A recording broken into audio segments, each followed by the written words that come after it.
Minsan, ang asawa ko, si Carlo, at ang aming mga anak, sila pa ang nagtulak sa akin palabas ng sarili naming tahanan. Ang bahay na pinaghirapan ko, itinayo ko, at punong-puno ng alaala. Para sa kanila, wala akong halaga. Tanging ang lupang minana ko, na nagkakahalaga ng milyon-milyong piso, ang kanilang nakita. Akala nila duwag ako. Ngunit ang puso ng isang inang sinaktan ay hindi basta-basta mapapatahimik. Mayroon akong hawak na hindi nila alam. Ako si Maria. 25 taong gulang. Isang simpleng babae na walang inaasahan kundi isang tahimik na buhay. Ngunit sa gabi ng aking kasal, ang lahat ay nagbago. Kasalukuyan, ang puso ko ay kumakabog. Hindi dahil sa takot, kundi sa pagkalito. Nakatayo ako ngayon sa labas ng aming bahay, sa likod, sa ilalim ng madilim na gabi. Sa aking kamay, isang sachet na naglalaman ng 600,000. Isang malaking halaga. Isang halaga na, sa aking buong buhay, ay hindi ko pa nahawakan.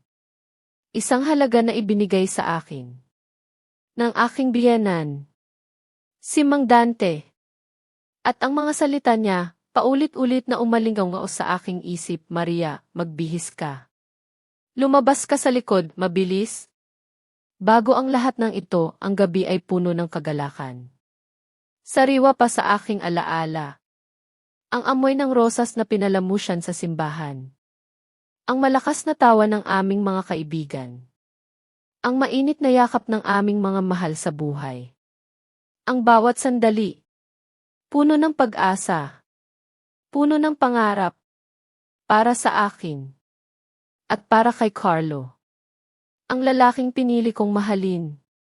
Ang aking kabiyak. Hindi ako nagkaroon ng sariling pamilya. Ulila ako. Lumaki ako sa hirap. Kaya, nang dumating si Carlo sa buhay ko, at ang pamilya niya, lalo na si Mang Dante, ay buong pusong tinanggap ako, parang panaginip. Si Carlo. Siya ang aking pag-asa. Ang aking mundo. Simple lang ang aming pagmamahalan. Walang yaman. Walang mga palamuti. Tanging dalisay na puso lamang. Buong pag-asa kong pinangarap ang aming simpleng buhay mag-asawa. Magkakasama. Magtatrabaho. Magmamahalan. Sa mga taniman ng nyugan at palayan. Na pag-aari ng pamilya niya. Si Mang Dante. Ang aking biyenan. Isang tahimik na tao. Bihira magsalita. Ngunit sa kanyang mga mata, palagi kong nakikita ang pag-aalaga. At pag-aalala. Madalas, nahuhuli ko siyang malalim ang iniisip. Madalas, sinasabi niya ang mga salitang hindi ko maintindihan. Maria, malalaking pagsubok ang darating sa buhay. Kailangan mong maging matatag. Hindi ko noon binigyan ng malalim na kahulugan. Akala ko, karaniwang payo lamang ng isang ama sa kanyang manugang. Ang gabi ng aming kasal. Matapos ang engranding selebrasyon. Nang ang huling panauhin ay umalis na. Humalik ako kay Carlo. Ngumiti siya. Akin ka na, Maria. Sabi niya. Ang aking puso ay lumukso sa tuwa. Ngunit, bago pa man kami makapag-usap o makapag-isip, biglang bumukas ang pinto. Si Mang Dante. Ang kanyang mukha. Tensyonado. Iba sa kanyang karaniwang kalmado. Maria, ang bulong niya. Nagulat ako. Hindi ko maintindihan. Inabot niya sa akin ang isang sachet. 600,000 ito. Idinagdag niya. Nakatitig lang ako sa kanya. Sa mga mata niya. May takot. Ngunit may tiwala. Magbihis ka ngayon din lumabas ka sa likod. Mabilis. Nag-freeze ako. Isang ipo-ipo ng katanungan ang bumalot sa aking isipan. Bakit? Bakit niya ako bibigyan ng pera? Bakit ako kailangan tumakas sa sarili kong gabi ng kasal? Ang mga kamay ko ay nanginginig. Ngunit ang tingin ni Mang Dante, nakikiusap, mahigpit, para akong robot na sumunod. Hinubad ko ang aking puting trahe de boda. Sinusuot ko ang simpleng damit na ibinigay niya sa akin. Mabilis. Napakabilis. Hindi ko halos may buton ang mga damit ko. Narinig ko ang malakas na ingay mula sa labas ng gate. Mga boses. Malalakas. Ang puso ko kumabog ng napakabilis. Tiningnan ko si Mang Dante. Sumimangot siya. Sumenyas na manahimik. Dahan-dahan niyang binuksan ang lumang pinto. Patungo sa likod bahay. Lumabas ako. Ang hanging gabi. Malamig. Amoy lupa. Amoy tuyong dahon. Inilagay niya sa aking kamay. Isang maliit na bag, narito ang iyong mga dokumento. At ilang mahahalagang bagay. Diretso ka sa dulo ng kalsada. May naghihintay na roon. At tandaan mo, huwag na huwag kang lilingon. Gusto kong magtanong. Ngunit parang may nakabara sa aking lalamunan. Ang mukha ni Mang Dante. Puno ng pag-aalala. Ngunit may lihim na hindi ko maintindihan. Nagsimula akong lumakad. Nanghihina ang mga binti ko. Parang tingga. Sa aking likuran ang tunog ng lock. Muling umalingaw-ngaw. Isinarado. Ang isang kabanata. Nakakasimula pa lamang. Sa gabi ng aking kasal. Sa halip na nasa bisig ng aking asawa. Ako ay palihim na umaalis. Sa likod na pinto. Parang isang takas. Sa dulo ng daan. Isang lalaking nasa katanghaliang edad. Nakasandal sa isang motorsiklo. Ang muling liwanag ng poste ng ilaw. Nagliwanag sa kanyang mukha. Pagkakita sa akin. Bahagya siyang tumango. Ikaw si Maria, hindi ba? Sakay na, mabilis. Napatayo ako. Sino ang lalaking ito? Paano niya nalaman ang pangalan ko? Libo-libong katanungan. Ngunit sa sandaling iyon, ang tanging nagawa ko ay sumunod. Sa aking likuran. Ang dilim. Sa harap ko. Tanging 100 lamang. Ang motorsiklo ay umandar. Nawala sa dilim ng gabi. Nanginginig ang aking puso. Puno ng pagkalito. At takot. Nagtatanong. Nasaan si Carlo? Anong lihim ang itinatago ni Mang Dante?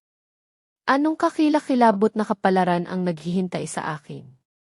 Kung hindi ako sumunod, lumigon ako. Nakita ko ang ilaw ng bahay. Lumilit. Ang puso ko. Sumakit. Ang buhay ko. Biglang nag-iba, ang motorsiklo ay bumabaybay. Mabilis. Sa dilim. Ang rural na daan. Isang itim at malungkot na laso.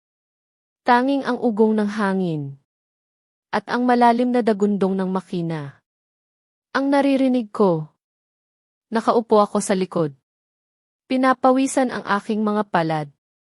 Mahigpit kong hawak.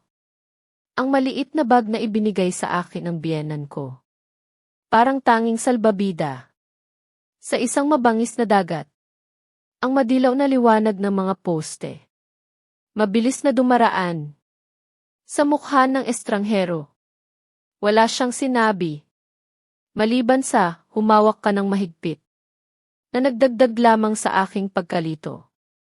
Tanging ang sarili kong paghinga. At ang mabilis na tibok ng aking puso. Ang aking nararamdaman. Sa isip ko. Ang imahe ni Carlo. Ang aking asawa. Sa mga oras na ito. Dapat hawak niya ang aking kamay. Binubulungan ako ng matatamis na salita. Ngunit ang lahat ay naglaho. Pinalitan ng kakaibang tagpo. Ang aking biyenan. Nagbibigay sa akin ng 600,000 at nagmamadaling tumakas. Sa likod na pinto. Parang isang kriminal. Hindi ko magawang isipin ang dahilan. Ngunit ang takot, lumalaki sa aking dibdib. Parang isang malaking anino na bumabalot sa aking buhay, ang lalaki. Lumiko sa isang daang lupa na bumabaybay sa pagitan ng mga nyugan at palayan. Sa malayo, kumikislap ang mga ilaw ng iilang kubo sa bukid. Huminto kami sa harap ng isang simpleng kubo na may hitsura ng pagpapakumbaba. Ang mga pader, luma, ang bubong, di pantay. Pumasok ka. Naghihintay sila sa iyo, sabi niya. Maikli. Bumaba ako sa motorsiklo. Nanghihina ang aking mga binti. Ang puso ko. Kumakabog. Parang tambol ng gyera. Nagbukas ang kahoy na pinto. At lumitaw. Isang babaeng nasa katanghaliang edad. Nakasuot ng simpleng kulay kape na damit. Ang kanyang buhok. Nakatali. Ang kanyang mukha. Puno ng kulubot. Sa karanasan. Pagkakita sa akin. Bahagya siyang tumango. At sumenyas. Na pumasok ako. Ikaw si Maria, hindi ba? Huwag kang matakot. Pumasok ka. Mahirap akong pumasok. Sinusubukan kong pigilin ang aking pagdududa. Ang loob. Simple. Ngunit malinis. Isang lumang mesa. Ilang silya. At isang maliit na kama sa sulok. Pumasok din ang lalaking naghatid sa akin. At isinara ang pinto. Pinainom ako ng babae. Ng isang basong maligamam na tubig. At sinabi. Sa malalim na tinig. Dito ka mananatili ngayong gabi. Bukas ng umaga. May darating upang sunduin ka. Dadalhin ka sa ibang lugar. Ngayon. Magpahinga ka. Nagitla ako. Ang aking mga labi. Gumagalaw. Ngunit walang lumalabas na tunog. Anong nangyayari? Bakit ako kailangan magtago? Bakit ang aking biyenan kasangkot sa ganito? Kakaibang bagay. Pinagsama ko ang lahat ng aking tapang. At nagtanong. Aling Elena, pakiusap, sabihin inyo sa akin. Anong nangyayari? Nasaan ang asawa ko? Bakit sinabi ng biyenan ko na tumakas ako? Tinitigan ako ni Aling Elena. Nang matagal. Sa kanyang mga mata. May anino ng kalungkutan. Ngunit may katatagan din hindi mo pa kailangan malaman. Ang labis na kaalaman ay magdadala lamang sa iyo ng mas malaking panganib. Magtiwala ka sa biyenan mo. Ginawa niya ito upang iligtas ka. Napatayo ako. Iligtas ako. Ibig sabihin ba nito? Nasa totoong panganib ako. Bawat salita niya. Nagdagdag lamang. Sa apoy ng aking pagkalito. Kinuyom ko ang aking mga kamay. Malapit nang tumulo ang luha. Ang lahat ng aking pangarap. Ng isang tahimik na kasal. Ay nawasak. Pinalitan ng isang makapal na kawalang katiyakan. Inilagay ng lalaki. Ang kanyang kamay sa aking balikat. Huwag kang matakot, sabi niya. Sa malalim na tinig.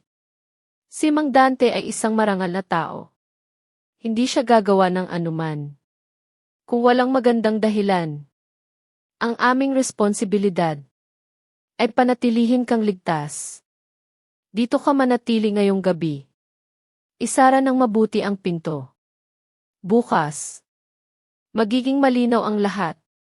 Matapos sabihin iyon. Lumabas sila. Iniwan akong mag-isa. Ang silid. Nabalot sa nakakabinging katahimikan. Tanging ang huni ng kuliglig. Sa bukid. Ang pumupunit.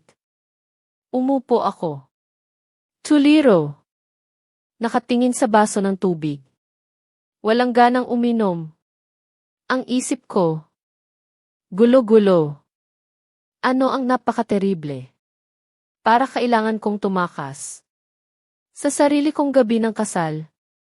Kasangkot ba ang asawa ko? O may humahanap sa akin? Nang gabing iyon. Hindi ako nakatulog. Bawat pagbugso ng hangin. Bawat ingay sa labas. Nagpapabilis sa tibok ng aking puso. Humiga ako. Sa kakaibang kama.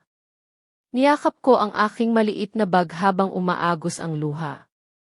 Sa aking pisngi. Ngunit sa paglipas ng mga oras. Isang bagay. Ang naging mas malinaw. Pinoprotektahan ako ng biyenan ko. Hindi niya ako sinasaktan. Kundi kabaligtaran. Inililigtas niya ako. Mula sa isang panganib. Na hindi ko man lang maisip. Halos magbubukang liwayway na. Nang ang unang sinag ng araw. Ay sumilip sa bintana. Bahagya akong nakatulog. Ngunit. Halos hindi pa man ako nakapikit. Nang may mga malalakas na katok. Sa pinto. Pumasok ang lalaki. Mabilis. Maria, maghanda ka. Kailangan na nating umalis. Nagising ako. Mabilis akong bumangon. Nagsuot ng tsinelas. At isang masamang pakiramdam. Ang bumalot sa akin. Para bang may humahabol sa amin. Binigyan ako ng babae. Ng isang bag na may lamang tinapay. At isang bote ng tubig. Para sa biyahe. Sabi niya. Mag-ingat ka ng husto. Lumabas ako sa pasyo. Ang liwanag ng araw. Sa umaga. Nakasisilaw. Nakahanda na ang motorsiklo. Pagkasakay ko. Tiningnan ko. Ang maliit na kubo. At nakaramdam. Ng kakaibang pasasalamat. Bagamat hindi ko pa rin alam. Kung sino sila. O bakit sila tumutulong sa akin. Muling umandar ang motorsiklo. Sa pagkakataong ito. Dumadaan kami. Sa isang national highway. Nakakaunti ang sasakyan. Ang langit. Malinaw. Ngunit ang puso ko. Mabigat. Parang bato. Nagtanong ako. Sa mahinang tinig. Mang Victor, ano ba talaga ang nangyayari? Hindi ko kayang tumakas ng hindi alam. Kung bakit. Nanahimik ang lalaki. Sandali. At pagkatapos. Sumagot. May mga bagay. Na hindi pa maaaring sabihin.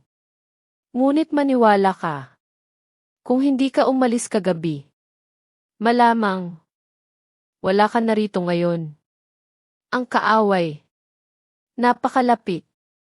Pinili ni Mang Dante. Ang tanging paraan. Upang iligtas ang buhay mo.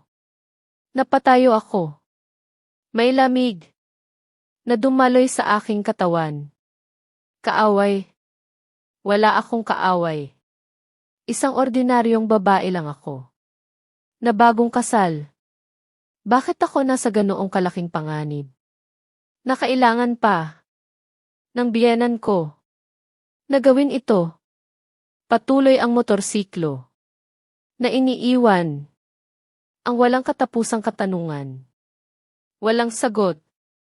Kinuyom ko ang bag na dasal ako. Sa katahimikan. Para sa kaligtasan ni Mang Dante. At umaasa. Na maayos si Carlo.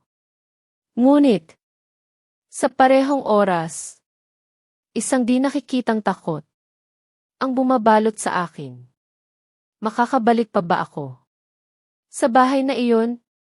Mabubuhay pa ba ako? Nang normal. Nabuhay ng isang asawa. Ang daan sa harap. Walang katiyakan. At alam kong ang mga darating na araw ay puno ng pagsubok. Ang gabi ng aking kasal, hindi simula ng kaligayahan, kundi ang hangganan ng isang kalamidad na kailangan kong harapin. Mga minamahal na tagapakinig, napakasakit isipin ang nararamdaman ni Maria sa mga sandaling ito, ang takot, pagkalito, at ang unti-unting pagtindi ng galit. Kung kayo ang nasa kanyang posisyon, paano ninyo haharapin ang ganitong pagsubok? Magpapatuloy ba kayo sa pagtatago o haharapin ang katotohanan? Ibahagi ang inyong saloobin at payo sa comment section. Mag-subscribe at i-like ang video na ito para patuloy nating subaybayan ang paglalakbay ni Maria sa paghahanap ng katotohanan at hustisya. Kinabukasan, isang hindi inaasahang pangyayari ang pumutol sa marupok na kapayapaan na halos hindi ko pa nararamdaman. Nang umagang iyon, kulay abo ang langit at malakas ang hangin. Sa paligid ng kubo, gawa sa kahoy, nagising ako.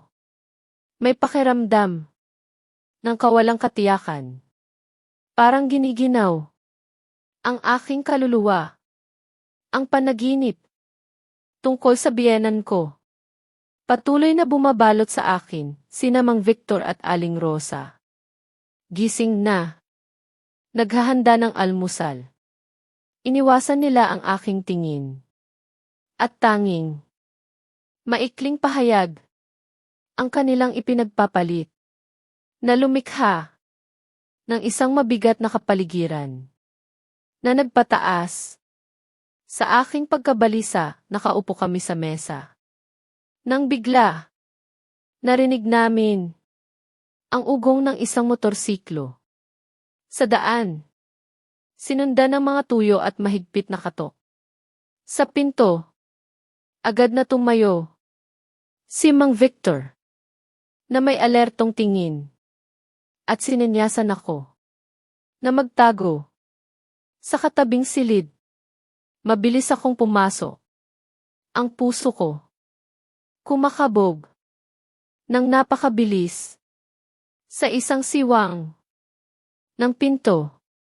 Narinig ko ang usapan sa labas. Mang Victor, may dumaan bang kakaibang tao rito? Tanong ng isang lalaki. Ang boses niya malalim at may pagdududa. Wala.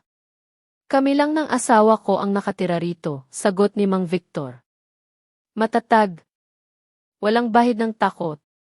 Narinig ang tunog ng mabibigat na bota na malakas na tumatapak sa lupa. At nagpatuloy ang isa pang boses. May nagsabi sa amin na ang bagong kasal ni Mang Dante ay nawala sa gabi ng kanyang kasal. Mukhang si Mang Dante ay nasa gulo. Kung itinatago mo siya, mag-ingat ka. Baka madamay ka. Pagkarinig niyon, isang malamig na lamig ang dumaloy sa aking katawan. Mahigpit kong kinagat ang aking labi.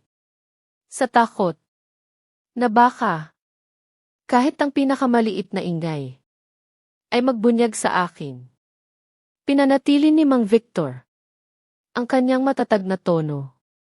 Wala akong alam dyan. Wala nang iba rito.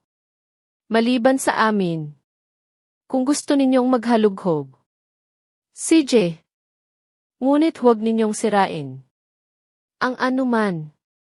Sumikip ang aking puso. Kung papasok sila, mahahanap nila ako. Anumang oras. Sa labas, narinig ko ang magulong yapak at ang pagkaluskos ng isang bintana na sa pilitang binubuksan. Pinigilan ko ang aking hininga. Mahigpit kong kinapitan ang gilid ng kama nang napakahigpit na halos masugatan ako. Ngunit, kakaiba. Pagkatapos ng ilang sandali, umalis sila. Hindi bago. Nagbigay ng banta. Tandaan mo, Mang Victor. Kung malaman naming nagsisinungaling ka, malaki ang babayaran mo. Ang ingay ng motorsiklo. Unti-unting nawala. At ang bahay. Muling nabalot. Sa katahimikan. Pumasok si Mang Victor. Sa silid. Tiningnan niya ako. At nagbuntong hininga. Maria, nakita mo na. Ang panganib. Nasa lahat ng dako. Hindi sila madaling susuko. Bumagsak ako sa sahig. Umiiyak ng walang humpay. Hindi ko akalain na ang buhay ko ay magiging isang tuloy-tuloy na pagtakas. Isang bagong kasal na sa halip ng ngiti ng kaligayahan ay nabubuhay sa pagkabahala at takot. Ngunit sa kaibuturan, nagsimula akong maintindihan na ang mga babala ng biyenan ko ay hindi walang saysay. Kung hindi ako umalis ng gabing iyon, walang duda, ako ay nahulog sa kamay ng mga walang awa. Kinagabihan, nagpasya ako. Nabuksan ang maliit na bag na ibinigay sa akin ng biyenan ko. Maliban sa aking mga dokumento, nakita ko ang isang makapal na sobre. Sa loob, isang sulat kamay na liham na may mabilis, ngunit malinaw na kaligrapya. Maria, kailangan mong umalis. Dito. Agad. Huwag kang magtanong kung bakit. Huwag kang lilingon. Magtiwala ka sa akin. Tayong lahat ay nasa panganib. Kung mananatili kang ligtas, magiging malinaw ang lahat. Sa huli, nagtitiwala ako na ikaw ay sapat, na malakas, upang malampasan ito. Ama, pagkatapos kong basahin, umaagos ang aking luha. Hinaplos ko bawat salita na parang nakaukit sa aking puso. Ang biyenan ko hindi lang nag-aalala sa akin, kundi nagtitiwala din sa akin. Ang determinasyon sa kanyang mga salita ang nagpaliwanag sa akin na may kakilakilabot na lihim na hindi ko pa alam. Nang gabing iyon, hindi ako natulog. Umupo ako sa mesa, gawa sa kahoy. Ang liwanag ng kandila kumikislap, nagpapamalas ng mga anino sa dingding, habang ang aking mga isipan ay patuloy na umiikot. Isinakripisyo ng biyenan ko ang kanyang sarili upang iligtas ako. At siya, ano ang kanyang hinaharap? Gusto kong bumalik upang hanapin siya. Ngunit sa parehong oras, takot ako na baka ang aking pagbabalik ay magiging dagdag na pabigat para sa kanya. Kinabukasan, mukhang nagmamadali si Mang Victor. Sinabi niya sa akin sa mahinang tinig, Maria, hindi na tayo maaaring manatili pa. May hinala na sila. Dadalhin kita sa mas malayo, mas ligtas na lugar. Nagulat ako. Ngunit alam kong tama siya. Ang kubo na ito, bagamat payapa, ay hindi makakaprotekta sa akin. Magpakailanman. Kinuha ko ang aking mga gamit. Ang puso ko. Hati.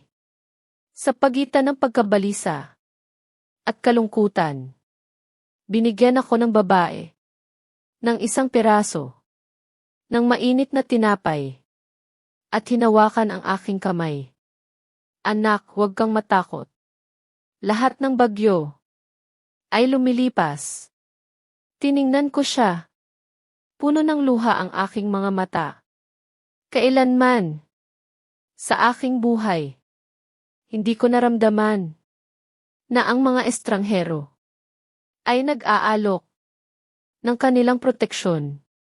Sa ganoong walang pag-iimbot na paraan, muling umandar ang motorsiklo. Sa hanging umaga, sa pagkakataong ito, mas mahaba at mas malungkot ang daan. Nakaupo ako sa likod.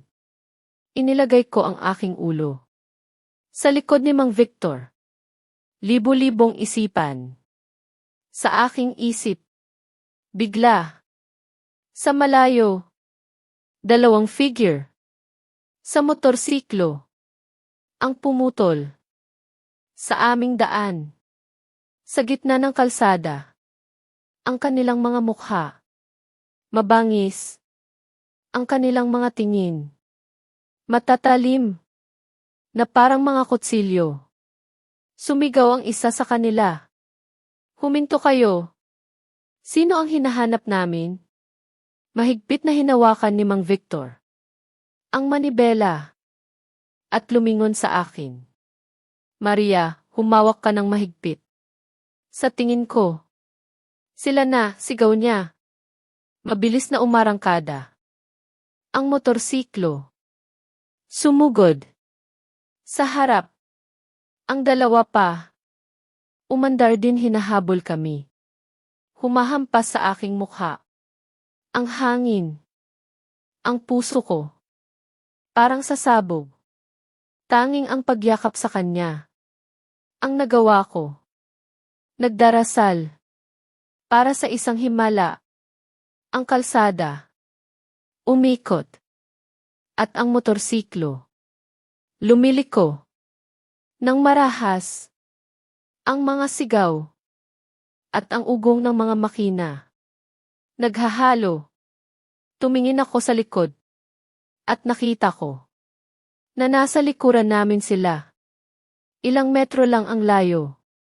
Sa sandaling, mukhang maabutan na kami.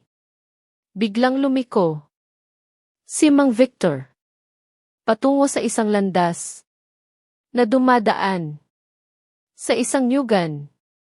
Ang mga dahon ng nyug humahampas sa amin. Habang dumadaan, lumiliko ang motorsiklo. Ngunit patuloy na umaandar. Pagkatapos ng isang desperadong pagtakbo. Sa wakas, lumabas kami sa isang disyertong daang lupa. Ang ingay ng mga makina sa likuran namin nawala. Kapos ako sa hininga. Ganap na pagod. Huminto si Mang Victor. Pinunasan ang pawis niya.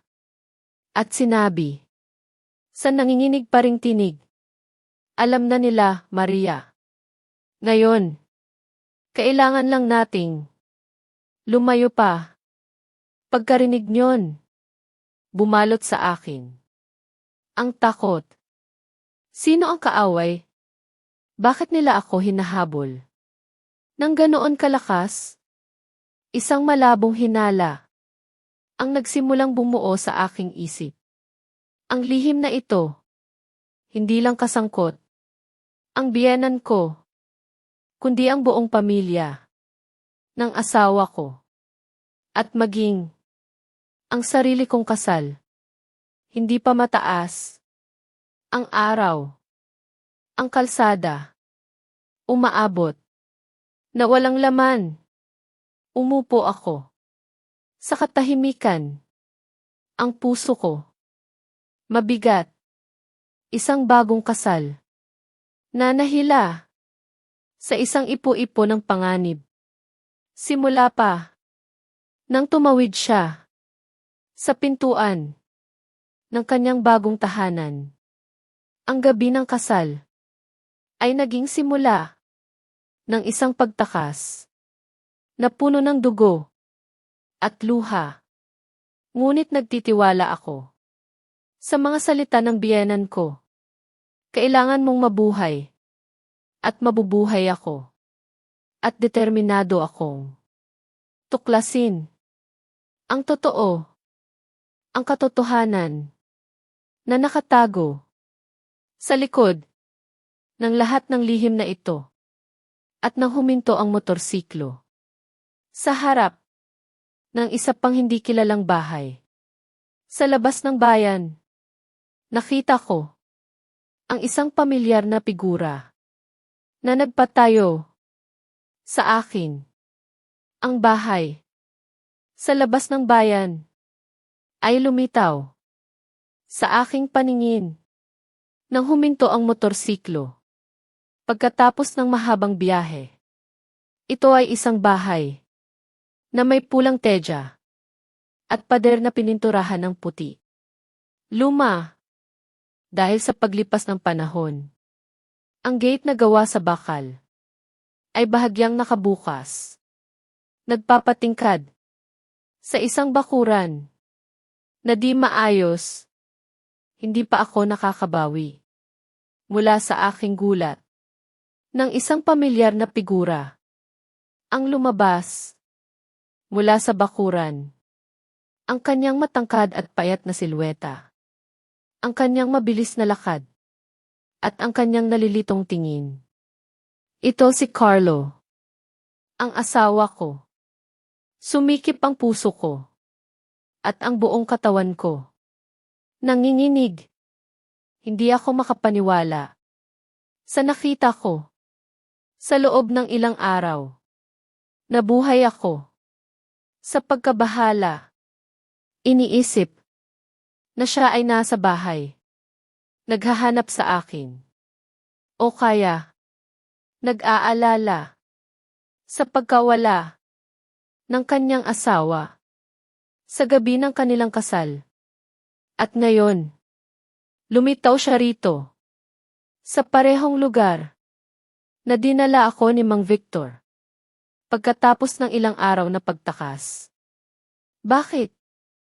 Itong kakaibang pagkakataon, nakita ako ni Carlo at nagulantang.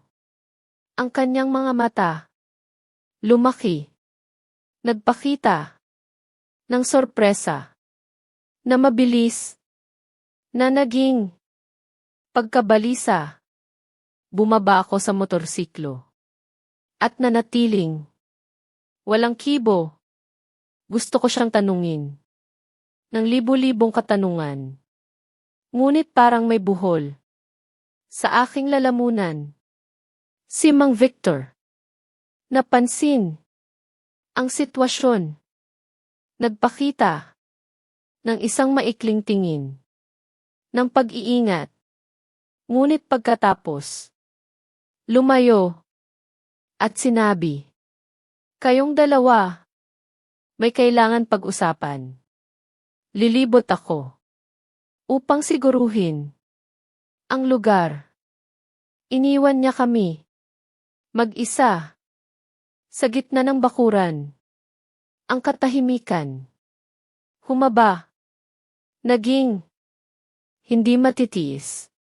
Sa wakas, binasag ko ang katahimikan sa nanginginig na tinig.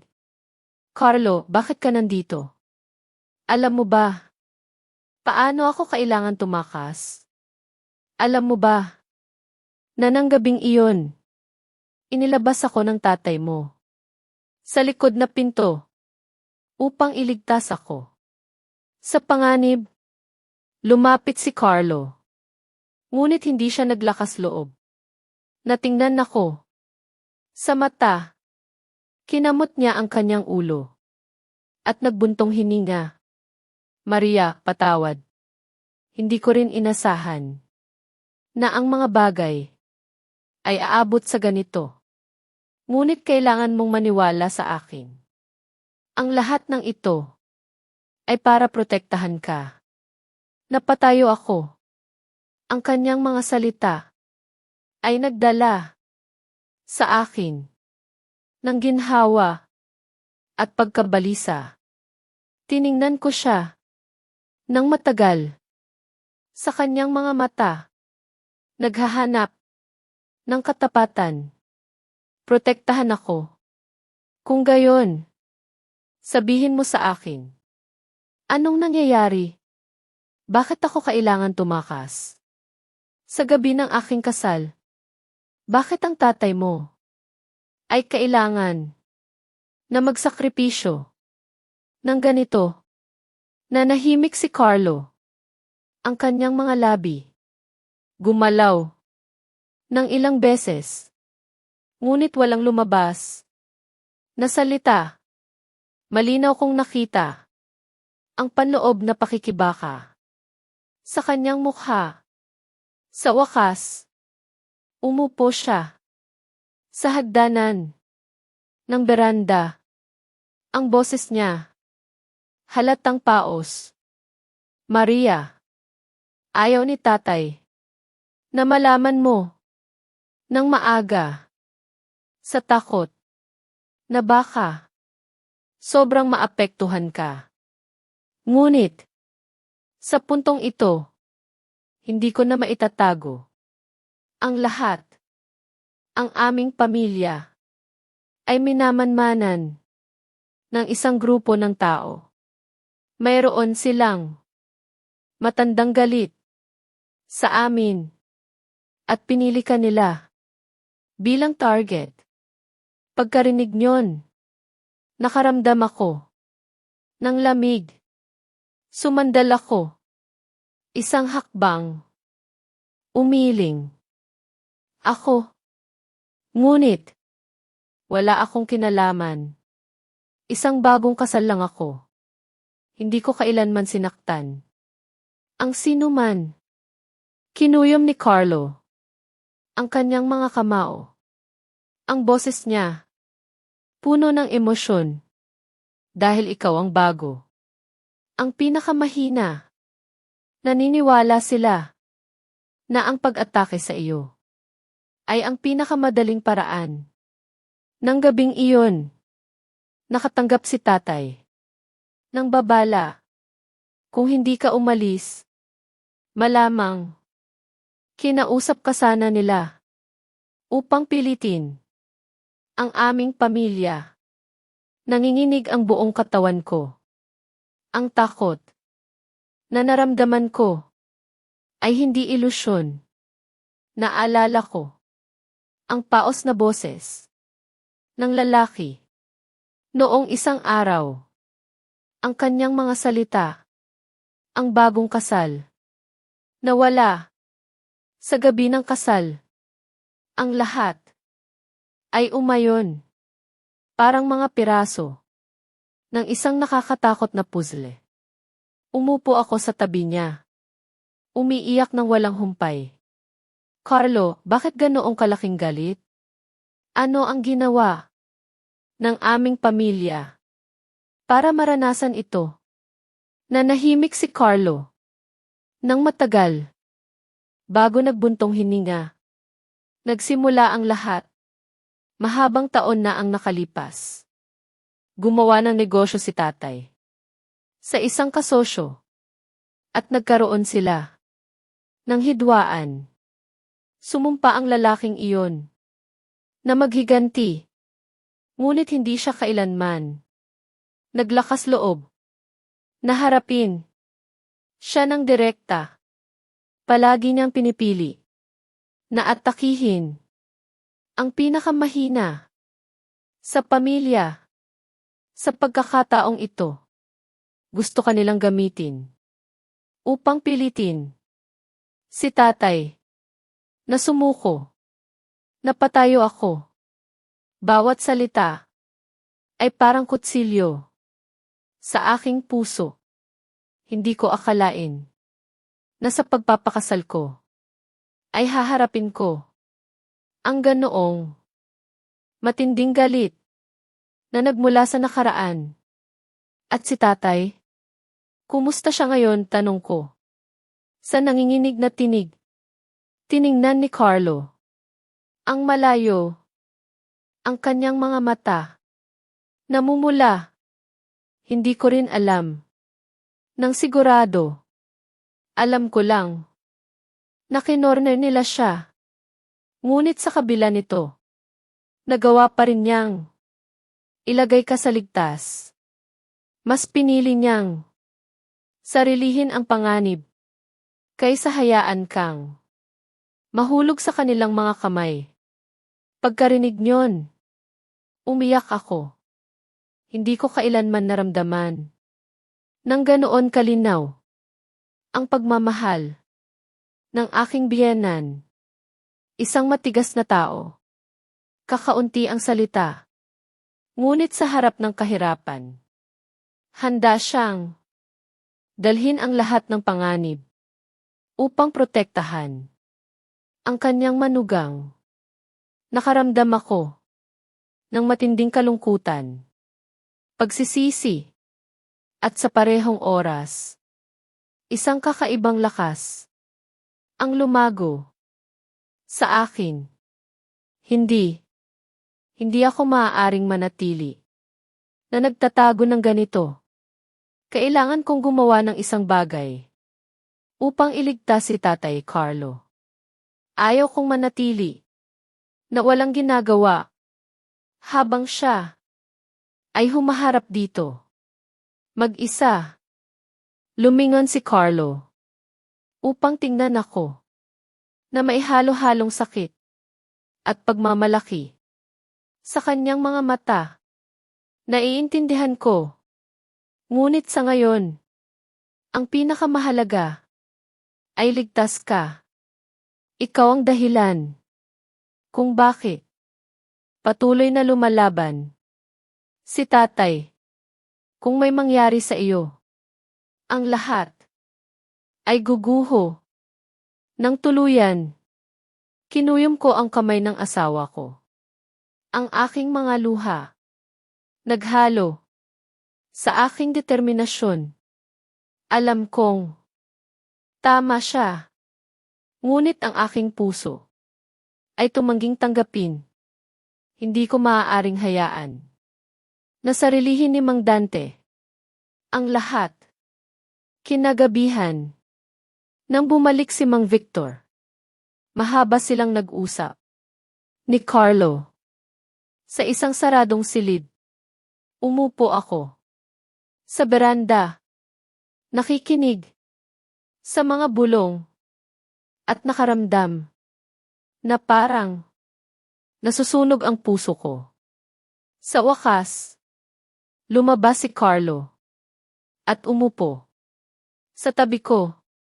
Maria, sabi niya sa malalim na tinig, kailangan mong maghanda. Hindi pa tayo maaaring bumalik. Ngunit, malapit na nating makita ang paraan upang mailabas si Tatay. Mula rito, ipinapangako ko sa iyo. Tiningnan ko ang aking asawa at nakita ko ang katatagan sa kanyang mga mata. Sa isang sandali, hindi ko na naramdaman na ako ay nag-iisa. Bagamat isang bagyo ang naghihintay sa amin. Nasa tabi ko. Man lang siya. Ngunit sa aking kalooban, alam kong ito ay simula pa lamang. Ang mga kaaway na iyon hindi susuko. At sa bawat araw na lumilipas, ang panganib lumalapit. Nang gabing iyon, humiga ako sa bisig ng asawa ko. Ngunit hindi ako nakatulog. Sa labas, humuhuni ang hangin sa pagitan ng mga puno. Parang isang babala. Ipinikit ko ang aking mga mata at sinabi sa sarili, Maria, kailangan mong maging malakas. Ano man ang mangyari, kailangan mong mabuhay. Tuklasin ang totoo at protektahan ang mga mahal mo. At wala akong ideya na nang gabing iyon, ang mga anino ay umiikot na Sa paligid ng bahay, naghahanda para sa isang bagong paghaharap. Patuloy ang pagtakbo ni Maria, ang bawat hakbang ay tila dinudurog ang kanyang diwa. Ang hangin ay humahaplos sa kanyang mukha, ngunit hindi ito nakapagbibigay ginhawa, bagkus ay lalong nagpaparamdam ng kanyang pagod at pangungulila. Pakiramdam niya, ubos na siya, wala nang matatakbuhan, wala nang mapagkukuhanan ng lakas. Ang bawat patak ng pawis ay mistulang luha ng kawalan ng pag-asa. Sa gitna ng dilim, habang halos sumuko na ang kanyang mga binti, isang maliit na ilaw ang nakita niya. Isang simpleng kubo, palayo sa kalsada, tila isang mumunting pag-asa. Walang pag-aatubili, pinuntahan niya ito, kumakatok sa pinto ng mahina, tila humihingi ng awa. Bumukas ang pinto at sumilip mula rito ang isang matandang lalaki. Payat ang kanyang pangangatawan, balot ng kulubot ang mukha, at ang kanyang buhok ay puting-puti na. Ngunit ang kanyang mga mata, naku, ang mga matang iyon, tila may kakaibang kinang, matalas at malalim ang tingin. Si Lolo Pedro. Agad siyang pinapasok ni Lolo Pedro, ang tinig nito ay malumanay, puno ng pag-unawa. Ikinuwento ni Maria ang kanyang mga pinagdaanan, ang takot, ang pagkabahala para sa kanyang asawa at biyenan. Habang nagsasalita, tahimik na nakikinig si Lolo Pedro, ang kanyang mga mata ay tila nakikita ang higit pa sa ibabaw. Pagkatapos ng ilang sandali, nagsalita si Lolo Pedro. Ikaw ang manugang ni Mang Dante, hindi ba, Ija? Tanong niya, ang kanyang tinig ay maihalong katiyakan. Nagulat si Maria. Paanong nakilala siya ng matandang lalaking ito? Wala pa siyang nababanggit na pangalan. Bumilis ang tibok ng kanyang puso, halo-halong takot at pagtataka. Tahimik na tumango si Maria, naghihintay ng paliwanag. Humugot ng malalim na hininga si Lolo Pedro, at nagsimula siyang magkwento. Si Mang Dante at ako, matagal na kaming magkaibigan. Simula pa noong mga bata kami, magkasama na kami sa hirap at ginhawa. Nagbabala na ako sa kanya noon tungkol kay Antonio, alam kong may masamang hangarin ang taong iyon, ngunit hindi siya nakinig. Ang bawat salita ni Lolo Pedro ay mabigat, tila may matagal ng pasanin. Ngunit ang susunod na binitawan niyang mga salita ang siyang nagpabago sa lahat. Hindi ka lang manugang ni Mang Dante, Maria. Ikaw ang nag-iisang tagapagmana ng malalaking lupaing iyon, ang mga lupaing iniwan ng iyong mga magulang. Pagtatapat ni Lolo Pedro, ang kanyang mga mata ay diretsong nakatingin kay Maria. Nahulog ang mundo ni Maria. Ang mga salitang iyon ay bumulwak sa kanyang isip, tila isang alon na bumabayo sa kanyang kaluluwa. Siya, ang nag-iisang tagapagmana. Paano? Hindi niya maintindihan. Niyakap siya ng matinding galit. Ang sakit ng pagtatago ng katotohanan sa loob ng 20 taon ay biglang bumalik. Lumaki siyang mahirap, salat sa lahat ng bagay, samantalang ang malawak na lupain, ang kanyang pamana, ay nandoon lamang, nakatago. Ipinaliwanag ni Lolo Pedro na ang mga magulang ni Maria, na malalapit na kaibigan din ni Mang Dante, ay ang orihinal na may-ari ng napakalaking lupain sa tabi ng pambansang lansangan, katabi ng mga lupain ni Mang Dante. Pagkatapos ng kanilang misteryosong pagkamatay mahigit 20 taon na ang nakalipas, itinago ni Mang Dante ang lihim na ito at ipinadala si Maria upang manirahan sa malalayong kamag-anak upang protektahan siya mula sa posibleng panganib. Hindi niya raw sinasadya, Maria, gusto lang niyang protektahan ka. Ngunit ang pagtatago ng katotohanan ay nagdulot ng mas malaking pinsala. Ang kabutihan na may pagkontrol ay maaaring magdulot ng mas malaking pinsala.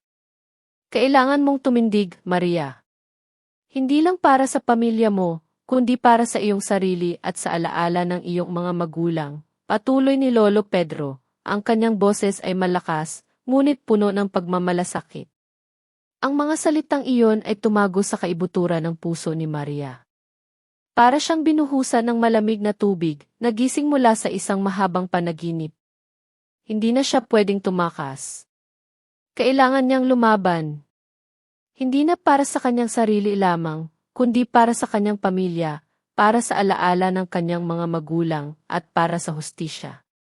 Ang matinding galit ay napalitan ng determinasyon, ang kanyang mga mata ay naniningning sa bagong pag-asa at paninindigan. Ang dating Maria na puno ng takot ay unti-unting nawawala at may isang mandirigma ang gumising sa kanyang kaibuturan. Sa gitna ng kubo ni Lolo Pedro, matapos mabunyag ang lahat ng lihim, ang katahimikan ay tila nakapagpapalakas sa bawat paghinga ni Maria.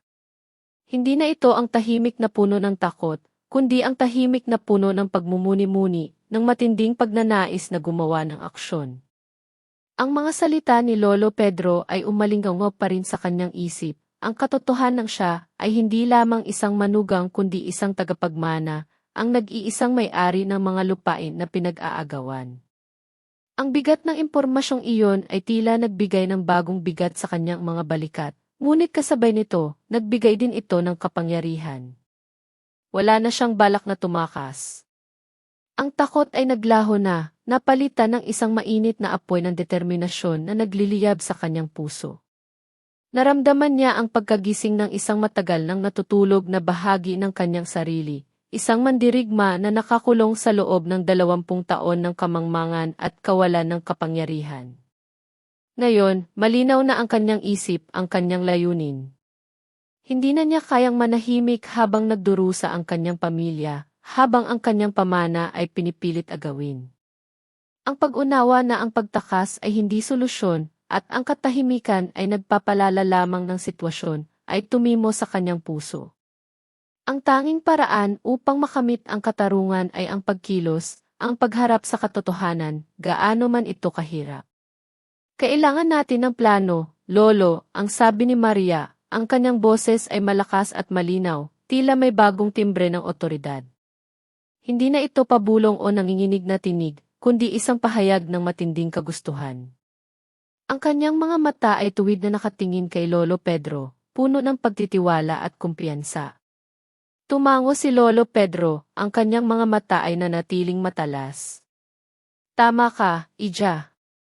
Hindi tayo pwedeng sumugod ng walang kaalaman, sagot niya, ang kanyang tinig ay malumanay ngunit puno ng karanasan. May kaibigan ako sa pulisya, isang matapat na tao na matagal nang gusto kong tulungan. Ngunit, Maria, kailangan natin ng matibay na ebidensya. Mga pruweba na hindi matatanggi. Hindi sapat ang salita lamang, kailangan natin ng mga dokumento, mga larawan, o anumang konkretong katibayan na magpapatunay sa mga iligal na gawain ni Antonio at ang kanyang tangkang pag-agaw sa mga lupain. Paliwanag ni Lolo Pedro, ang mga kapangyarihan sa likod ni Antonio ay malaki, at kailangan nila ng isang bagay na sapat na malakas upang sirain ang kanilang impluensya. Ang bawat salita niya ay nagdagdag ng bigat sa balikat ni Maria, ngunit hindi ito nagpatalo. Bagkus, lalo nitong pinalakas ang kanyang determinasyon. Ang mga biktima ng pag-abuso ay madalas na walang boses, at ngayon, siya ang magiging boses nila. Biglang, isang ideya ang pumasok sa isip ni Maria, ang abandonadong bodega. Iyon ang huling lugar kung saan nakita sina Mang Dante at Carlo. Iyon din ang posibleng lugar kung saan nakatago ang mga ebidensya na kailangan nila. Hindi siya nag-atubili. Ako po ang pupunta sa bodega, Lolo. Ako po ang maghahanap ng ebidensya, matapang niyang idineklara, ang kanyang mga kamay ay mahigpit na nakakuyom. Ang bawat himaymay ng kanyang katawan ay handang harapin ang anumang panganib. Nag-alinlangan si Lolo Pedro. Ang panganib ay malaki. Ang bodega ay malamang na binabantayan at ang posibilidad na mahuli si Maria ay mataas. Ngunit delikado iyon. Maraming masamang tao sa lugar na iyon. Maaari kang mapahamak pag-aalala ni Lolo Pedro, ang kanyang noo ay kinulubot. Ngunit nakita niya sa mga mata ni Maria ang isang bagay na hindi pa niya nakita noon, ang matinding lakas ng loob, ang naglalagablab na apoy ng isang mandirigma na hindi pwedeng patayin. Alam niyang walang salita ang makakapigil kay Maria.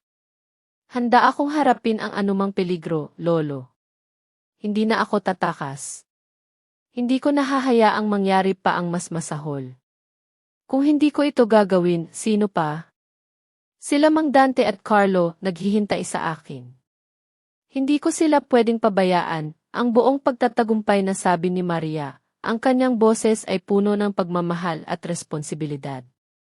Sa kanyang mga salita, narinig ni Lolo Pedro, hindi lamang ang tapang kundi pati na rin ang karunungan. Ang pag-unawa na ang pagmamahal ay minsan ay nangangailangan ng sakripisyo, at ang katarungan ay hindi makakamit sa pamamagitan ng pagiging pasibo. Napagdesisyonan na. Sumang-ayon si Lolo Pedro, ang kanyang desisyon ay batay sa kumpiyansa niya sa bagong lakas ni Maria. Kinuha niya ang isang lumang sako, at mula roon ay ipinalabas niya ang isang set ng madilim na damit, akma para sa pagtatago sa dilim ng gabi. Isuot mo ito, sabi niya, iniaabot ang mga damit. At heto, dagdag niya, iniabot ang isang lumang cellphone. Ang telepono ay simple, luma, ngunit sa oras na iyon, ito ay tila isang napakahalagang sandata. Kung may panganib, pindutin mo ang numero 1. Sasagutin ng kaibigan ko. Ngunit gamitin mo lamang kung talagang kailangan, upang hindi tayo mabunyag. Ang pagiging tahimik at hindi pagkakakilanlan ay ang iyong pinakamalakas na kalasag sa loob ng bodega. Tinanggap ni Maria ang mga gamit, ang bigat ng telepono ay tila bigat ng isang responsibilidad, isang lifeline, ngunit higit sa lahat, isang simbolo ng tiwala na ibinigay sa kanya ni Lolo Pedro. Habang isinusuot niya ang madilim na damit, naramdaman niya ang isang kakaibang lakas na dumadaloy sa kanyang katawan. Hindi na siya ang mahinang manugang na laging nagtatago sa anino ng takot at pagkabahala. Ngayon, siya ay si Maria, ang nag-iisang tagapagmana, ang babaeng handang lumaban para sa kanyang pamilya, para sa kanyang karapatan, at para sa alaala ng kanyang mga magulang. Tiningnan niya si Lolo Pedro, ang kanyang mga mata ay nagpapakita ng pasasalamat at buong pagtitiwala. Salamat, Lolo. Hindi ko po kayo bibigin. Babalik ako na may dalang hustisya. Ang kanyang mga salita ay isang pangako, isang sumpa sa kanyang sarili. Hindi na siya aatras. Ang kanyang puso ay puno ng pagmamahal at galit, pagmamahal sa kanyang pamilya, at galit sa kawalan ng katarungan. Bago siya lumabas sa dilim ng gabi, huminga ng malalim si Maria. Tiningnan niya ang buong paligid, ang kanyang isip ay naglalakbay sa mga mukha ni Mang Dante at Carlo. Ang kanilang mga ngiti, ang kanilang paghihirap, ang kanilang pag-asa. Babalik ako, Mang Dante, Carlo. Hindi ko hahayaang mawala kayo sa dilim, ang mga salitang iyon ay hindi lamang isang pangako, kundi isang sumpa na bumulong sa hangin. Ang bawat hakbang niya palayo sa kubo ni Lolo Pedro ay hindi na pagtakas, kundi isang pagbabalik sa gyera, handang harapin ang anumang hamon. Ang laban ay nagsisimula pa lamang, at handang-handa na si Maria, ang mandirigma na gumising sa loob ng kanyang kaibuturan. Mga minamahal na tagapakinig, ang bawat hakbang ni Maria ay puno ng tapang at pagmamahal. Kung kayo po ay patuloy na nakikinig hanggang sa puntong ito, mangyaring mag-comment ng isa sa ibaba. Ibig sabihin nito ay mayroon akong mga kasama sa aking paglalakbay. Ang inyong presensya ay ang pinakamalaking inspirasyon upang maikwento ko ang huling bahagi ng ating kwento, isang kwento ng luha at katahimikan, kung saan ang katarungan ay magwawagi sa huli. Lubos akong nagpapasalamat sa inyong suporta. Sa dilim ng gabi, maingat na gumapang sina Maria at Lolo Pedro sa masukal na bakuran patungo sa abandonadong bodega. Ang hangin ay malamig, at ang kalawang na amoy ng lumang gusali ay sumasama sa dampi ng sariwang hangin mula sa ilog na tahimik na dumadaloy sa tabi. Bawat yapak ni Maria ay tila may dalang bigat, ang bigat ng takot at pag-asa, ng paghihintay sa isang laban na hindi niya alam kung paano magtatapos. Ang kanyang puso ay kumakabog ng malakas, ngunit hindi na ito ang tibok ng takot, kundi ang tibok ng isang mandirigmang handang harapin ang anumang hamon. Ang madilim na kasuotan niya ay nagsilbing takip sa kanyang katawan, ngunit ang apoy sa kanyang mga mata ay hindi maitago. Mula sa isang maliit na siwang sa pader na kahoy, sumilip si Maria sa loob. Ang kanyang hininga ay halos huminto. Nakita niya si Mang Dante, nakatali sa isang upuan, ang kanyang mukha ay halatang pagod, May mga pasa, ngunit ang kanyang mga mata ay nananatili pa ring matatag, puno ng paninindigan. Sa tabi niya, si Carlo, nakaupo sa malamig na sahig, ang kanyang mukha ay binalot ng mga galos at pamamaga, ang kanyang mga mata ay halos walang buhay, ngunit may pahiwatig pa rin ang paglaban. Ang sakit na naramdaman ni Maria ay higit pa sa pisikal. Nakita niya ang paghihirap ng kanyang pamilya, ang kawalan ng katarungan, at ang galit sa kanyang puso ay umusbong ng napakabilis, tila apoy na biglang lumiyab. Ang takot na naroon kanina ay tuluyang nawala, napalitan ng isang mainit na bugso ng galit na nagbigay sa kanya ng lakas. Ilang sandali pa, bumukas ang pinto ng bodega at pumasok si Antonio. Siya ay matangkad, nakasuot ng itim na jacket, at ang kanyang ngiti ay puno ng pagmamataas at kasamaan. Sa kanyang kamay, may hawak siyang isang folder, puno ng mga papeles. Ang kanyang presensya ay tila nagpapabigat sa hangin, nagdadala ng lamig sa buong paligid. Nilapitan niya si Mang Dante, ang kanyang mga mata ay puno ng paghamak. Pirmahan mo ang papeles, Dante, at makakalaya kayong lahat. Ang iyong anak at manugang ay magiging ligtas, banta ni Antonio, ang kanyang boses ay may bahid ng pananakot at pagmamataas. Inilagay niya ang folder sa harap ni Mang Dante, ang ballpen ay tila kutsilyong nakatutok sa dibdib ng matanda. Ngunit nanatiling matigas si Mang Dante. Sa kabila ng kanyang paghihirap, ang kanyang espiritu ay hindi nawawala, ang kanyang paninindigan ay hindi nabubuwag. Tumawa si Mang Dante, isang mapait at mapanghamak na tawa na umalingaw sa buong bodega. Hinding-hindi. Ang mga lupaing iyan ay pamana ng aking mga ninuno. Mas gugustuhin ko pang mamatay kaysa ibigay sa isang traidor na tulad mo, mariing sabi ni Mang Dante. Ang kanyang tinig ay may matinding kapangyarihan sa kabila ng kanyang kalagayan, tila nagmumula sa kaibuturan ng kanyang pagkatao. Ang bawat salita ay isang hamon kay Antonio. Nagalit si Antonio. Ang kanyang ngiti ay nawala, napalitan ng isang masamang tingin. Kung ganoon, hindi mo na makikita ang iyong manugang, Dante. Kukunin ko siya at wala kang magagawa. Siya ang magiging kapalit ng iyong katigasan. Ang mga salitang iyon ay tila kidlat na tumama kay Maria. Ang pagbabanta kay Maria, ang pagbanggit sa kanya, ay ang huling patak sa baso ng kanyang pagtitimpi. Hindi na niya kaya. Hindi na siya maaaring manatili sa dilim habang ang kanyang pamilya ay nagdurusa. Antonio, kung ako ang gusto mo, pakawalan mo sila, sigaw ni Maria. Lumabas mula sa anino, ang kanyang boses ay malakas at buong tapang. Tila isang trompeta na nagpapahayag ng pagdating ng katotohanan. Lahat sila ay nagulat, lalo na sina Mang Dante at Carlo. Ang kanilang mga mata ay lumaki sa pagkabigla nang makita ang paglitaw ni Maria. Nagulat din si Antonio, ang kanyang ngiti ay biglang nawala, napalitan ng pagtataka at galit. Naglakad si Maria palapit, ang kanyang mga mata ay diretso sa mga mata ni Antonio, walang bahid ng takot. Tanging matinding determinasyon at galit. Ako ang tagapagmana ng mga lupaing iyon, ang mga lupaing iniwan ng aking mga magulang, malakas niyang idineklara, ang kanyang tinig ay umalingaw sa buong bodega, tila nagdadala ng bigat ng 20 taong pagtatago at pagdurusa. Ang kanyang mga salita ay tila bumulwak mula sa kanyang kaluluwa, isang pahayag ng kanyang pagkakakilanlan, ng kanyang karapatan, ng kanyang lakas. Lahat ay natigilan.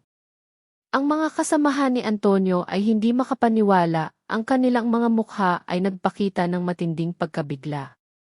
Si Mang Dante at Carlo ay parehong nagulat, ang kanilang mga mata ay nagpapakita ng pagtataka at pagkabigla, hindi makapaniwala sa kanilang narinig. Si Antonio, sa simula ay tumawa ng malakas, isang tawang puno ng pangungutya at paghamak, tila sinisikap takpan ang kanyang gulat. Ngunit habang tumatawa, nakita ni Maria ang isang iglap ng pagkagulat sa kanyang mga mata, isang sandaling pagkabigla, at marahil ay isang bahagyang pagsisisi, nang ma-realize niya na minamaliit niya ang babaeng nasa harapan niya, at humarap siya sa isang kapangyarihang hindi niya inaasahan. Akala niya, si Maria ay isang simpleng tipaon lamang, isang walang labang kasangkapan sa kanyang plano. Ngayon, nakita niya ang isang reyna, nakatayo sa kanyang harapan, handang lumaban para sa kanyang kaharian.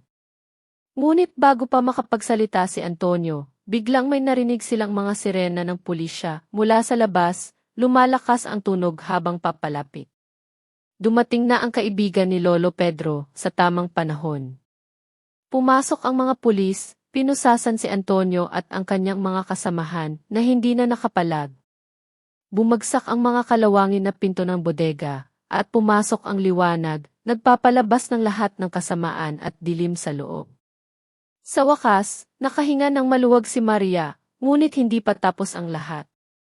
Ngunit bago pa man madala palabas si Antonio, lumingon siya kay Maria, ang kanyang mga mata ay matalim, puno pa rin ng galit at isang kakaibang ngiti na puno ng kasamaan. Hindi pa tapos ang laban, Maria. Ang iyong pagkakakilanlan ay nabunyag na. Marami pa ang magnanais na mga lupain mo. Ang iyong bangungot ay nagsisimula pa lamang, banta niya, ang kanyang tinig ay malakas at puno ng katiyakan. Isang babala na nagbigay ng bagong takot sa puso ni Maria, ngunit hindi na ito ang takot na pipigil sa kanya. Alam niyang ito ay simula pa lamang ng mas malaking laban, isang laban na kailangan niyang harapin ng buong tapang. Sa ospital, ang amoy ng antiseptiko ay pumupuno sa hangin, ngunit ang kapaligiran ay mayroong ng bahid ng pag-asa. Mahinang gumaling si Mang Dante mula sa kanyang mga sugat, ang kanyang katawan ay mahina pa, ngunit ang kanyang espiritu ay nagpapakita ng bagong lakas. Tinawag niya si Maria sa tabi ng kanyang kama, ang kanyang mga mata ay puno ng pagmamahal at pagsisisi. Maria, anak, nagsimula si Mang Dante. Ang kanyang boses ay halos pabulong, alam ko ang lahat. Ang iyong mga magulang at ako ay matalik na kaibigan. Ipinagkatiwala nila sa akin ang mga titulo ng lupa. Itinago ko ito para protektahan ka. Bumagsak ang mga luha sa kanyang mukha, mga luha ng pagsisisi sa kanyang mga desisyon, sa kanyang pagkontrol sa buhay ni Maria sa sarili niyang paraan. Naramdaman ni Maria ang sakit sa puso ni Mang Dante, at ang kanyang sariling mga luha ay nagsimulang dumaloy. Hindi ko po kayo sinisisi, tatay, sagot ni Maria, niyakap niya ng mahigpit si Mang Dante, naiintindihan ko. Patawad kung hindi ko naiintindihan noon. Sa sandaling iyon, lahat ng sakit at pagtatago ay naglaho, napalitan ng pag-unawa at pagmamahalan. Mahigpit na hinawakan ni Mang Dante ang kamay ni Maria. Mula ngayon, hindi ka na manugang, Maria. Ikaw ay aking anak. Bilang sarili kong dugo. Ang mga salitang iyon ay tumago sa puso ni Maria, isang pagtanggap na matagal niyang hinintay, isang pakiramdam ng pagiging tunay na bahagi ng pamilya. Pumasok si Carlo sa silid, nakita niya ang nakapagpapaiyak na sandali, at agad siyang yumakap sa kanilang dalawa. Maria, ano man ang iyong pagkakakilanlan, ano man ang iyong mana, nandito ako sa tabi mo, hanggang sa huli, sabi ni Carlo, ang kanyang boses ay puno ng pagmamahal at suporta. Sa wakas, ang pamilya ay muling nabuo, hindi lamang sa dugo, kundi sa pagmamahalan at pag-unawa. Ngunit ang kapayapaan ay panandalian lamang. Dumating si Mang Victor, ang kaibigan ni Lolo Pedro sa pulisya, ang kanyang mukha ay seryoso. Antonio ay isa lamang piyon sa mas malaking laro, sabi niya. Ang tunay na nasa likod nito ay si Don Ricardo, isang makapangyarihang negosyante na may malaking impluwensya at pera. Siya ang talagang naghahangad sa inyong mga lupain. Ang babala ni Antonio ay naging totoo. Hindi pa tapos ang laban. Nagkatinginan sina Mang Dante, Carlo at Maria. Ang kanilang mga mata ay puno ng determinasyon. Hindi sila susuko. Nalaman na ni Maria ang kanyang pagkakakilanlan, at nakuha na niya ang pagtanggap ng kanyang pamilya. Ngayon, kailangan nilang harapin ang mas malaking hamon. Hindi tayo susuko. Lalaban tayo ng magkasama, matatag na sabi ni Mang Dante. Tumango sina Maria at Carlo, handang-handa na para sa laban. Hindi nila hahayaang sirain ng kasakiman ang kanilang pamilya. Ang pagsubok ay magpapatuloy, ngunit ngayon, magkasama silang haharap. Hindi nagtagal, dumating si Don Ricardo sa bahay, ang kanyang aura ay puno ng pagmamataas at kapangyarihan. Nakasuot siya ng mamahaling barong Tagalog, ang kanyang mga mata ay tila naglalabas ng apoy ng kasakiman. Sinubukan niyang pilitin si Maria na pirmahan ang mga papeles ng lupa, nag-aalok ng malaking halaga ng pera, ngunit may kasamang banta. Hindi ninyo ako kilala. Huwag ninyong gawin ang pagkakamali ni Dante, sabi niya, ang kanyang tinig ay may matinding pagbabanta. Ngunit ang Maria na nasa harapan niya ay hindi na ang dating Maria na puno ng takot. Ang kanyang mga mata ay matatag, puno ng paninindigan. Hindi ko ipagbibili ang pamana ng aking mga magulang. Ang lupaing ito ay may dugong umaagos, at hindi ito mabibili ng pera mo, Don Ricardo, mariing sagot ni Maria, ang kanyang boses ay malakas at buong tapang. Ang kanyang pamilya, sina Mang Dante at Carlo, ay nakatayo sa kanyang tabi, nagpapakita ng kanilang buong suporta. Biglang may narinig silang mga sirena mula sa labas. Pumasok ang mga pulis, pinangunahan ng kaibigan ni Lolo Pedro. Mayroon silang sapat na ebidensya, ang mga inipon ni Maria, na nagpapatunay sa mga iligal na gawain ni Don Ricardo at ang kanyang planong agawin ang mga lupain. Nagulat si Don Ricardo, ngunit kahit na pinusasan, nanatili siyang mayabang, ang kanyang mga mata ay nananatiling matalim. Hindi pa tapos ang laban, Maria. Babalik ako, banta niya bago siya dalhin. Sa wakas, natagpuan din ng pamilya ni Maria ang kapayapaan. Si Mang Dante ay lubusang gumaling, at si Carlo ay naging mas matatag at mapagmalasakit. Si Maria, hindi na ang manugang na puno ng takot, ay naging isang babaeng puno ng kumpiyansa, malakas, at namumuhay ng totoo sa kanyang pagkakakilanlan at pamana. Ang mga lupain, na puno ng dugo at luha ng kanyang mga ninuno, ay nanatili sa kanilang pangangalaga. Isang umaga, sa ilalim ng ginintuang sikat ng araw, nakaupo si Mang Dante sa beranda kasama sina Maria at Carlo. Maria, Carlo, tandaan ninyo, sabi niya, ang kanyang boses ay malumanay, ang lupa ay materyal lamang. Ang pinakamahalaga ay ang pamilya, ang dangal at ang pagmamahalan. Maaari mong mawala ang lahat, ngunit kung hawak mo ang iyong dangal at pagmamahal sa pamilya, ikaw ay mayaman pa rin. Tiningnan ni Maria ang kanyang asawa, at pagkatapos ay hinawakan niya ang mga kamay ni Carlo at Mang Dante. Naiintindihan niya ngayon na ang pagmamahal na may kondisyon at ang pagkontrol ay maaaring magdulot ng pinsala, ngunit ang kabutihan, pag-unawa, at tamang pagkilos ang pundasyon ng isang matatag na pamilya. Tumingala si Maria sa asul na kalangitan. Alam niyang marami pa ring pagsubok ang darating sa buhay, ngunit handa na siyang harapin ang lahat. Hindi na siya ang mahinang manugang sa gabing iyon ng kanyang kasal, kundi isang babaeng malakas, mapagmahal, at handang lumaban para sa tama. Ang tunay na pamana ay hindi ang mga lupain, kundi ang pagmamahalan at katatagan na natagpuan niya sa kanyang sarili at sa kanyang pamilya. Ang kanyang kwento ay isang patunay na ang katarungan ay laging mananaig, at ang tunay na kayamanan ay matatagpuan sa puso ng isang pamilya. Ang kwento ni Maria ay nagtatapos dito. Ano sa tingin ninyo ang naging desisyon ni Maria?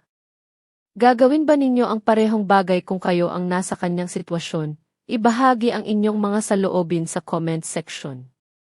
Binabasa ko po ang bawat isa sa mga ito.